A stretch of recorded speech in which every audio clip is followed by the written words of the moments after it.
आज स्वतंत्रता दिवस के शुभ अवसर पर ध्वजारोहण कार्यक्रम का संचालन कर रहे भारत रक्षा दल के केंद्रीय प्रमुख महासचिव बड़े भाई आदरणीय कमलेश कुमार राय जी, उपस्थित संस्था के संस्थापक परम आदरणीय श्री भागवत चौबे जी, हम सभी के संरक्षक मार्गदर्शक परम आदरणीय श्री राम बाबू यादव जी, प्रदेश अध्यक्ष भाई संदीप सिंह आज़ाद जी, उपाध्यक्ष आदरणीय रामानंद पुजारी जी, जिलाध्यक्ष भाई दिनेश लोधी जी, भाई अखिलेश त्रिवेदी शाश्वत जी, अखिलेश तिवारी जी, विनय जी, मनीष जी एवं समस्त उपस्थित क्रांतिवीर साथियों, हमारे गोकुल ग्राम कल्याण समिति से आए हुए भारत माँ के वीर सपूतों, आप सभी का आज के इस शुभ अवसर पर हार्दिक स्वागत एवं अभिनंदन है। माँ भारती के चरणों में श्रद्धा सुमन अर्पित करते हुए बड़े हर्ष और गर्व का विषय है कि जहाँ पर लोग वैश्विक महामारी कोरोना के डर के कारण अपने घरों में छिपे बैठे हैं, आज इस पावन पुनीत अवसर पर हम सभी लोग यहाँ पर उपस्थित हैं। आज का यह दिन देखने के लिए माँ भारती के अनगिनत अमर सपूतों ने, जैसा कि हमारे आदरणीय पुजारी जी ने बताया, कि अपने प्राणों की आहुति दी, जिनके बलिदान स्वरूप आज हम सभी लोग यहाँ पर उपस्थित हैं, उन्हें कैसे भूल जाएं हम। लहू देकर तिरंगे की बुलंदी को संवारा है। आज ये जो तिरंगा लहरा रहा है, न जाने कितने लोगों ने अपने लहू से सींचा है। लहू देकर तिरंगे की बुलंदी को संवारा है। फरिश्ते हो वतन के तुम, तुम्हें सजदा हमारा है। फरिश्ते हो वतन के तुम, तुम्हें सजदा हमारा है। उन अनगिनत अमर शहीदों के भी चरणों में श्रद्धा सुमन अर्पित करते हुए यहाँ पर जो उपस्थित साथी हैं, इस्तकबाल करना चाहता हूँ, अभिनंदन करना चाहता हूँ, धन्यवाद अदा करना चाहता हूँ कि आप सभी के जज्बे को सलाम करते हुए कि आप लोग इस पावन पुनीत अवसर पर यहाँ पर एकत्र हुए हैं। मित्रों, आसान नहीं होता। अभी कोई मुजरा का कार्यक्रम लगा हो, कितना भी कोरोना चल रहा हो, अभी देखिएगा दूर से भीड़ हो जाएगी। लेकिन सामाजिक कार्यक्रमों में, इस प्रकार के कार्यक्रमों में, धार्मिक कार्यक्रमों में बहुत चंद लोग पहुंच पाते हैं। कारण है, आसान नहीं है ऐसी जगहों पर आना, आसान नहीं है। आ भी गए तो रुक पाना आसान नहीं है, रुक गए तो उपस्थित लोगों के विचारों को सुन पाना आसान नहीं है। अगर आपने सुन भी लिया तो उनको आत्मसात कर पाना इतना आसान नहीं है, क्योंकि गोस्वामी तुलसीदास जी ने भी रामचरितमानस में कहा है कि यही सर आवत अति कठिनाई और प्रभु कृपा बिन आय न जाई। जब तक उस परम पिता परमात्मा की असीम अनुकृपा नहीं होती, तब तक ऐसे कार्यक्रमों में कोई पहुंच नहीं सकता। जहाँ पर कृपा राम कर होई और पाँव दे यही मार्ग सोई, जिस पर उसकी कृपा होती है, बरसती है, वही सामाजिक कार्यक्रमों में, इस प्रकार के कार्यक्रमों में उपस्थित हो सकता है। मित्रों, आज हमारा देश किस तरफ बढ़ रहा है, आज़ादी से लेकर अब तक का इतिहास उठाइए। जब भी देश के लिए कोई भी संकट आया है, चाहे वो आज़ादी का संकट हो, मार्गदर्शन हमारे बुजुर्गवार लोगों ने किया। मित्रों, अभी बात आई, चाहे वो गांधी जी हों, चाहे चंद्रशेखर आज़ाद हों, शहीद आजम सरदार भगत सिंह हों, अशफाक उल्लाह खां हों, सरदार वल्लभ भाई पटेल हों, खुशीराम बोस हों, जितने भी हमारे क्रांतिवीर साथी थे, सबका अपनी अपनी जगह पर अतुलनीय योगदान है।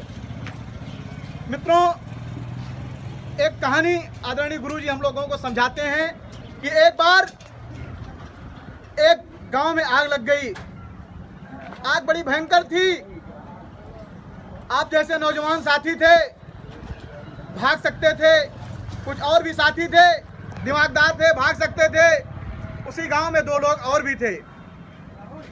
एक अंधा था, जिसको दिखाई नहीं देता था, मित्रों, वो अभी वहां से जा नहीं सकता था, और दूसरा लंगड़ा था। वो उसके पास दिखाई तो दे रहा था, मगर अपने पैरों पर चल करके जाने की क्षमता नहीं थी। जब आग अपनी तरफ आता हुआ देखा, उस लंगड़े व्यक्ति ने अंधे नौजवान की तरफ इशारा किया, अगर तुम मेरी बात मान जाओ, हो सकता है हम दोनों इससे बाहर निकल जाएं। उसके पास भी कोई रास्ता नहीं था। उसने कहा, अगर इनकी बात मान जाते हैं, हो सकता है हम लोग दोनों लोग इस आग से निकल जाएं। मित्रों, उस लंगड़े व्यक्ति ने कहा अंधे से, उसको अपने कंधे पर बैठाल। उसने अपने कंधे पर बैठाला, आगे चल, आगे चला, बाएं मुड़, बाएं मुड़ा, आगे बढ़, आगे बढ़ा, दाएं मुड़, दाहिने मुड़ा। उसके बाद वो आग का दरिया पार हो गया। मित्रों, जानते हैं वो अंधा व्यक्ति कौन था, वो लंगड़ा व्यक्ति कौन था? जवानी अंधी होती है, बुढ़ापा लंगड़ा होता है। बुढ़ापे के पास तजुर्बे का खजाना तो होता है, मगर नौजवानों जैसा जोश नहीं होता कि वो उनके बराबर चल सकें। अंधे के पास जवानी अंधी होती है, जवानों के पास जोश तो अकूश होता है, मगर मित्रों वो तजुर्बे का खजाना नहीं होता कि जिससे जो है उस मार्ग को प्रशस्त कर सकें, उसको पा सकें। इसीलिए हम सबको भारत रक्षा दल ये सीख देता है कि एक सामंजस्य स्थापित करना चाहिए। हम अपने बुजुर्गों को नहीं भूलना चाहिए, उनकी सीखों को लेना चाहिए, उनके बताए हुए पथ चिन्हों पर चलना चाहिए। और हमारे जो समाज के श्रेष्ठ वरिष्ठ लोग हैं उनको भी ये चाहिए, क्योंकि आज के दौर में मेरे कहने का आशय सिर्फ ये था, बात यहाँ पर आई कि आज कॉम्बिनेशन गैप बहुत बढ़ चुका है। हम एक दूसरे के साथ बैठना नहीं चाहते हैं, एक दूसरे को समझना नहीं चाहते हैं। हमारे देश का जो समझदार वर्ग है, बुजुर्गवार वर्ग है, वो सोचता है ये कल के लौंडे हैं, इनके साथ क्या बैठें। जब आप बात करेंगे तो वो कहेगा इनके साथ क्या बैठे, इनको बात करने की तहजीब नहीं है। और हमारे देश का नौजवान ये सोचता है अरे हम इनके साथ बैठ कर क्या चलें। जो हमारे देश का बुजुर्गवार कुछ सिखाने की कोशिश करता है तो कहता है आपका जमाना आउट था, आप आउट अपडेट हो गए। मगर मित्रों इन चीज़ों को सीखना होगा, हमें उनके तजुर्बे के साथ चलना होगा और हमारे देश के जो तजुर्बेकार लोग हैं इन युवाओं को मार्ग प्रशस्त करना होगा। जब तक दोनों का सामंजस्य नहीं मिलेगा हमें मंजिल अपनी नहीं मिलेगी, हम कामयाबी के शिखर को प्राप्त नहीं कर पाएंगे। आज वैश्विक महामारी कोरोना के समय पूरा विश्व त्राही त्राही कर रहा है। मित्रों कहीं ना कहीं हमको आपको सोचने की आवश्यकता है। हमारे अनगिनत नौजवान साथियों ने अभी हमारे आदित्य तिवारी जी बता रहे थे किन प्रकार जो जैसे भी हो पाया इस तरीके से हम उन गरीबों की सहायता करने के लिए आगे निकल करके आए। मगर मित्रों एक सवाल दिल में कहीं ना कहीं आता है, ये सवाल हमारे हर उस नौजवान को पूछना चाहिए अपने देश के मुखिया से, वहां पर बैठे हुए लोगों से, कि आखिर ये कोरोना जैसी वैश्विक महामारी क्या हमारे देश की बीमारी है? अगर नहीं है तो ये आई कैसे, आ गई ये फैली कैसे, और फैली तो इतनी ज्यादा कैसे फैल गई? कारण क्या है? हमें उस कारण को ढूंढना पड़ेगा, उसकी गहराई में जाना पड़ेगा, तब जाकर समस्याओं का निदान होगा। आज चाहे हमारे बिहार का छात्र हो, राजस्थान का छात्र हो, हरियाणा का छात्र हो, पूरे हिंदुस्तान के कहीं ना कहीं आप जैसे नौजवान साथी जो हैं उनको अपनी जीविकोपार्जन करने का साधन नहीं है। सरकारी नौकरियां छिनती जा रही हैं। एक जमाना हुआ करता था हमारे लोग, हम जैसे नौजवान साथी किसी निजी कंपनियों में काम करते थे, ये आशा रहती थी कि आज हम संविदा पे हैं, कल जाकर के हम सरकारी हो जाएंगे। जमाना बदल गया है मित्रों।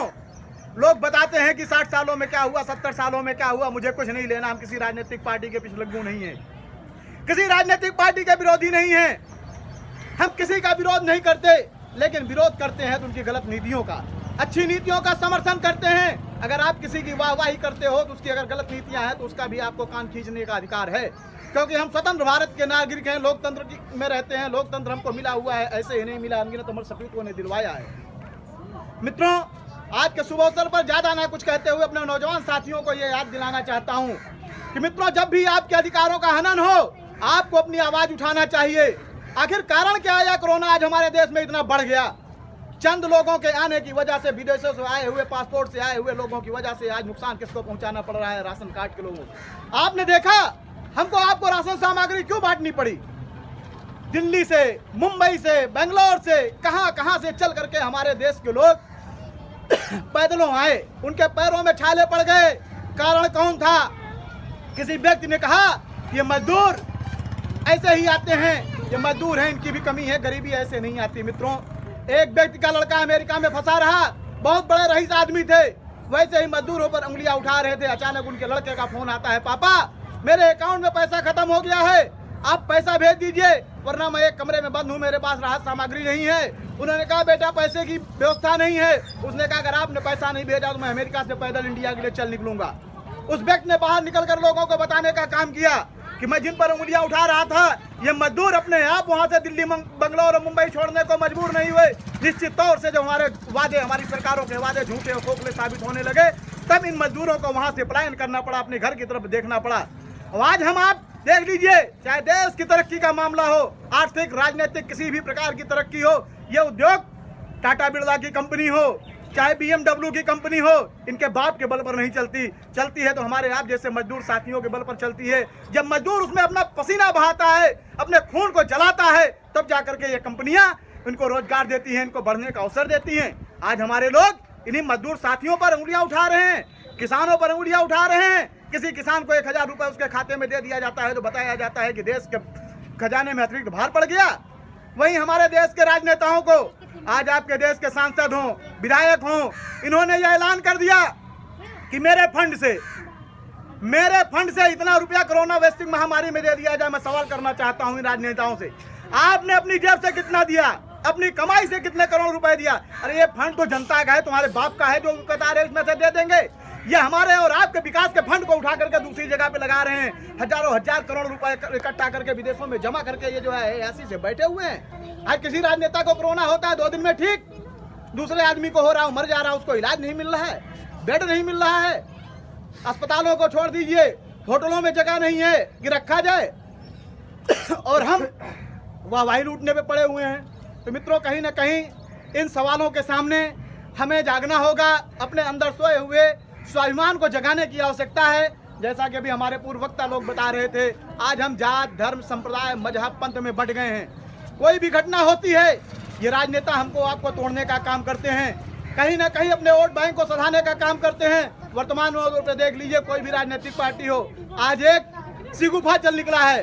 कोई कह रहा है कि यूपी के अंदर मैं परशुराम जी की हर जिले के अंदर इतनी बड़ी मूर्ति लगवाऊंगा, कोई कह रहा है मैं इतनी बड़ी मूर्ति लगवाऊंगा, कोई कहता है मैं अम्बेडकर जी की इतनी बड़ी मूर्ति लगवाऊंगा, कोई कहता है मैं लोहिया जी की मूर्ति लगवाऊंगा, कोई कहता है मैं अटल बिहारी वाजपेयी जी की मूर्ति लगवाऊंगा। मित्रों, क्या इन मूर्तियों से हमको आपको खाने को मिलेगा? ये जो मूर्तियां कहीं ना कहीं लगाई जा रही हैं, इनसे अगर रोजगार के साधन पैदा किए जाएं तो क्या हमको आपको जीविकोपार्जन के लिए रोजगार मिलेगा या नहीं मिलेगा? हमारे देश का युवा शिक्षित होना चाहिए, उसको जानने का अधिकार है, जागृत होना चाहिए। आज जातिवाद का बिस्तर भुजंग हमारे आपके बीच अरफन फैलाए हुए बैठा हुआ है। हम जात, धर्म, मजहब के नाम पर आपस में बटे हुए हैं। भारत रक्षा दल सिखाता है कि भारत रक्षा दल का है संदेश और जाति धर्म से बड़ा है देश। अगर जात धर्म तभी होगा जब हमारा देश होगा, देश से बढ़कर हमारे आपके लिए कुछ नहीं है। सीख दिया हमारे शहीद आजम सरदार भगत जी ने कि तुम जियो या मरो कोशिश मगर मत छोड़ो, खुलते हैं दरवाजे यारो खटखटाने के बाद। शहीद शिरोमणि चंद्रशेखर आजाद जी ने कहा, मेरे गरीबों को 2 वक्त की रोटी तो मेरी जान सस्ती है। मित्रों, हमारे आप कितना जातिवाद का सिगुफा फैलाने वाले आपस में तोड़ने का काम किया गया अशफाक उल्लाह खान से। उनसे कहा अंग्रेजों ने, मिल जाओ मेरे साथ, तुम्हें खजाने से माला माल कर दिया जाएगा, तुम्हारे जो है अजीबो मुस्तान तुमको साधन दिए जाएंगे। मित्रों, अशफाक उल्लाह खान ने जवाब दिया उस अंग्रेज को जो उसकी सहकारी करने आया था, उसको भी उन्होंने बताने का काम किया कि बुलबुलें कुर्बान हो गई अपने चमन के वास्ते। अरे क्या हुआ अगर मर गए अपने वतन के वास्ते, क्या हुआ अगर मर गए अपने वतन के वास्ते। जिस वतन के अंदर भारत माता के लिए अपने प्राणों की आहुति देने वाले युवाओं ने जन्म लिया हो, उस मुल्क को कोई गुलाम बना सकता है? आज हमारे मुल्क को गुलाम बनाने की साजिश फिर से चल रही है। मित्रों, याद करिए आप कुछ पुराने दिनों को, जिस प्रकार हमारे देश में राजा महाराजा राज किया करते थे, हमारे देश का जो बहुसंख्यक आदमी था उनकी गुलामी किया करता था। आज भी वही सिगुफा चल निकला है। फला कंपनी फला के हाथ में, फला उद्योग फला के हाथ में, फला उद्योग फला के हाथ में। अगर आज भी आप खामोश रहे, आज भी इस मुल्क का नौजवान खामोश रहा, तो वह दिन दूर नहीं जब कह दिया जाएगा यूपी का मालिक कोई और, बिहार का मालिक कोई और, दिल्ली का मालिक कोई और, तब आप अपने हाथ पे हाथ धर के बैठे रहेंगे। उस समय आपको लड़ने के लिए आपके पास साधन संसाधन नहीं होंगे। आज हमें वैचारिक क्रांति के माध्यम से लोगों को जागरूक करने का काम है। भारत रक्षा दल लोगों को हिंसा के मार्ग पे चलने का रास्ता नहीं दिखाता। हम लोगों को अपने वैचारिक आंदोलनों के माध्यम से, विचारों की क्रांति के माध्यम से लोगों को जगाने के लिए आह्वान करते हैं। मैं आप सभी का इस्तकबाल करते हुए, पुनः सभी का धन्यवाद करते हुए, माँ भारती के चरणों में श्रद्धा सुमन अर्पित करते हुए कि कहीं पर राम लिखा है, कहीं रहमान लिखा है। इन जो हमारे आपके बीच मतभेद डालने वाले लोग हैं, उनको ये संदेश देते हुए कि कहीं पर राम लिखा है, कहीं रहमान लिखा है, कहीं पर लिखा है गीता, कहीं कुरान लिखा है। हमें हिंदू और मुसलमान में बांटने वालों, हमारे दिल की हर धड़कन में हिंदुस्तान लिखा है, हमारे दिल की हर धड़कन में हिंदुस्तान लिखा है। जय मातृ, जय भारत। भारत माता के, भारत माता के।